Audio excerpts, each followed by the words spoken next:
Did Iran majorly miscalculate? Because even now, President Trump is providing Iran with an off-ramp, telling them to come to the negotiating table. At what point will Iran take that offer? Well, according to your narrative, Iran always miscalculates. It's a regime. I heard the regime 20 times in the last 10 minutes as I was listening. You sound like TASS news agency upgraded during the Soviet Union. And you say the regime is unpopular and is killing its people. When General Soleimani was murdered by the same Trump that you talk about, millions of people came to the streets of this city, Tehran, that I'm in. So how is it that he's so unpopular? This propaganda that you're producing is only justifying aggression. What the Israeli regime did was aggression. What it did was unjustified aggression. And Netanyahu has been saying for over 30 years, some say up to 40 years, he's been saying that Iran's on the verge of creating a nuclear weapon. And thanks to people like you, he gets away with these lies. Can we talk a little bit about the regimes? Saying regime, I think it helps you contain your contempt for independent countries. After all, you work for Sky News. It's understandable. But the regime, how do you know that the Israeli regime had bases inside Iran? You're just repeating their propaganda. Of course, Israel for you is not a regime. Sorry, it's a state. But it's a genocidal state carrying out extermination in Gaza. But that's not really important. Are you denying that top commanders were killed?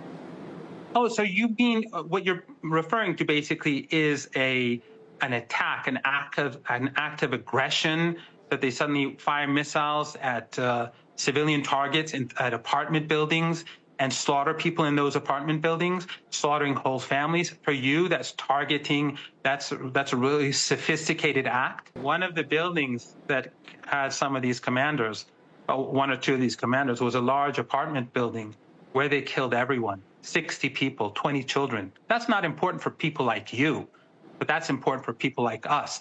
For you, people like you who support ethno-supremacism. We're trying to give you airtime so that you can give us the Iranian perspective on this. And we want to know, and I want to understand, Iran's position here. Will you come to the negotiating table now? Donald Trump, after these series of airstrikes and this attack was launched, called on Iran to come back to the negotiating table. As the spokesperson of the regime, or as someone who worked closely with the negotiating team, do you believe they will come to the negotiating table now? Well, your regime should know we were at the negotiating table. It was Trump that conspired with Netanyahu to attack Iran. This is how you twist the truth.